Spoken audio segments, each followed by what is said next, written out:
اسلامی دنیا کی واحد ایٹمی طاقت اور دنیا کی واحد یہودی ریاست اگر اسرائیل میں جنگ ہو جائے دونوں میں سے فتح آخر کس کی ہو؟ آج کی ویڈیو میں دونوں فوجی طاقتوں کے بارے میں بات کریں گے اور کتنے مالی وسائل دونوں ممالک کے پاس ہیں، کتنا رقبہ ہے، کیا ہوگا، آج ملے گی آپ کو کچھ معلومات۔ بہت سارے پاکستان کے اندر اس طرح سے جلد سے جلوس کیے جاتے ہیں اور کہا جاتا ہے کہ پاکستان کو اس جنگ میں جانا چاہیے اور فلسطینیوں کو جا کے بچانا چاہیے، اور آج آپ کے سامنے کچھ ایسے پہلو رکھیں گے جس سے آپ کو بھی پتا چلے گا کہ آیا یہ جنگ کون جیت سکتا ہے۔ اگر آپ ہمارے چینل پر نیو ہیں تو چینل کو لائک اور سبسکرائب ضرور کر لیجئے اور پوری ویڈیو کو دیکھیں تاکہ آپ کو پتا چلے کہ کون کس طرح سے اس جنگ کے اندر انوالوڈ ہو سکتا ہے اور فتح بھی حاصل کر سکتا ہے۔ پاکستان اور اسرائیل دنیا کی وہ واحدی ریاستیں ہیں جو مذہب کے نام پر وجود میں آئی۔ پاکستان 1947 میں قائم ہوا تو ایک سال بعد اسرائیل نے بھی وجود پایا تھا۔ اگر دیکھا جائے پاکستانی قوانین کے مقابلے میں یہودی یعنی کہ اسرائیل کے اوپر آج بھی سوالات اٹھتے ہیں ان کے قانون کے۔ بہت سارے ملکوں نے اسرائیل کو آج بھی تسلیم نہیں کیا ہے، لیکن پاکستان اور اسرائیل کچھ ہی وقفے کے بعد جو ہے قائم ہوئے اور ان کی جنگی جو جتنی بھی ٹیکنالوجی اس کے اندر کافی فرق رہا۔ اسرائیل کے پاس ہمیشہ کی طرح جدید ٹیکنالوجی اس ٹائم پہ موجود ہے اور پہلے بھی اسے دی جاتی رہی۔ اسرائیل ملک بھی چھوٹا ہے اور یہودیوں کی آبادی بھی کم ہے، اس کے باوجود بھی اسرائیل فوجی طاقت سب سے زیادہ رکھتا ہے۔ پاکستان کو ویسٹرن جدید ٹیکنالوجی مہیا نہیں کی گئی اور پاکستان تھوڑا سا اس سے دور رہتا ہے اسرائیل کے مقابلے۔ پاکستان کے اوپر ویسٹرن پابندیاں لگی ہوئی ہیں، اسی وجہ سے آج تک وہ ختم بھی نہیں ہوئی۔ اسرائیل اور پاکستان کی فوجی طاقت کے بارے میں موازنہ کرنا تھوڑا سا اہم ضروری ہے اور یہ بات آپ کے ذہن میں لانا لازمن۔ اگر ہم نیچرل پاور کی بات کریں تو اسرائیل اور پاکستان کا کوئی بھی موازنہ نہیں بنتا، یعنی کہ اسرائیل اس سے پیچھے ہے نیچرلی سطح۔ پاکستان کا رقبہ آزاد کشمیر اور گلگت پاکستان کو شامل کر کے 8,81,913 اسکوائر کلومیٹر پر محیط، تو اسرائیل کا رقبہ ہے وہ 20,770 کلومیٹر اسکوائر پر محیط ہے، لیکن اس نے غزہ، ویسٹ بینک اور گولان ہائٹس پر بھی قبضہ کر رکھا۔ اگر اسرائیل کے اندر یہ سارے علاقے شامل بھی کر دیے جائیں تو اسرائیل کا ٹوٹل رقبہ جو ہے 27,990 کلومیٹر اسکوائر بنتا ہے، یعنی کہ پاکستان جو اسرائیل سے 31.5 گنا بڑا، پاکستان کی آبادی اور رقبے کے لحاظ سے بھی بڑا ہے، تو اسی طرح سے یہودیوں کے مقابلے میں پاکستان کے اندر کھپت بھی زیادہ اور وسائل کی ضرورت بھی زیادہ پڑتی ہے پاکستانیوں کو۔ جیسا کہ پاکستان کے اندر 25 کروڑ 23 لاکھ آبادی کے لحاظ سے اس ٹائم پہ لوگ موجود ہیں، اور اگر ہم اسرائیل کی بات کریں تو اسرائیل کے اندر صرف اور صرف 94 لاکھ انسان موجود ہے۔ پاکستان آبادی کے لحاظ سے 26% زیادہ ہے اور اسی طرح سے 10 کروڑ 85 لاکھ پاکستان کے پاس مین پاور بھی ہے۔ اگر یہ جنگ ہوتی بھی ہے پاکستان اور اسرائیل کے درمیان میں تو پاکستان جو ہے جس میں 8 کروڑ 85 لاکھ لوگوں کو استعمال میں لا سکتا ہے کہ اسرائیل کے پاس 29,49,000 اس ٹائم پہ مین پاور ہے، ان کو لڑائی میں استعمال کیا جا سکتا ہے، اور 32 لاکھ لوگوں کو اسرائیل کی طرف سے فٹ قرار دے دی گئی، یعنی کہ 32 لاکھ لوگ ان کے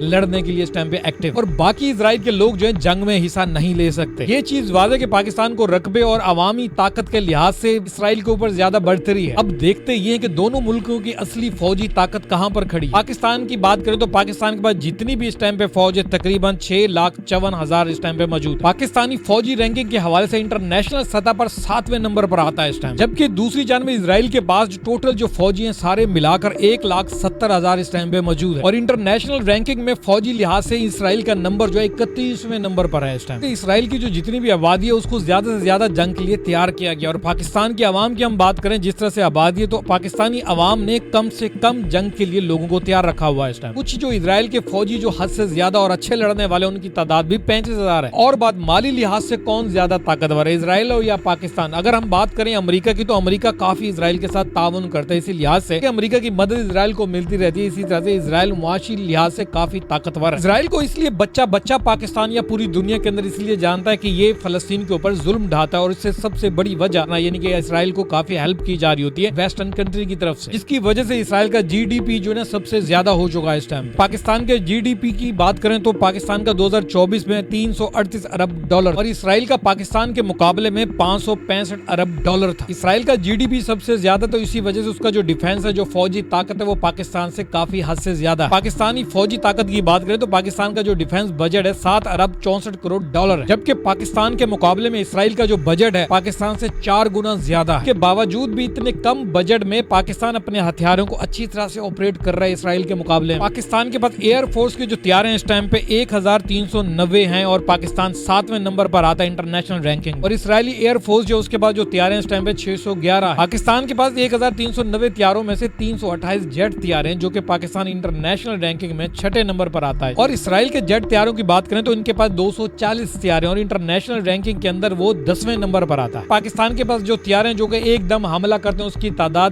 90 ہے اور اسرائیل کے پاس تقریباً کوئی 36 یا 30 ہے۔ پاکستان اور اسرائیل کی جو اس ٹائم پہ طاقت ہے وہ آپ کو 50% پتہ چل چکی ہے۔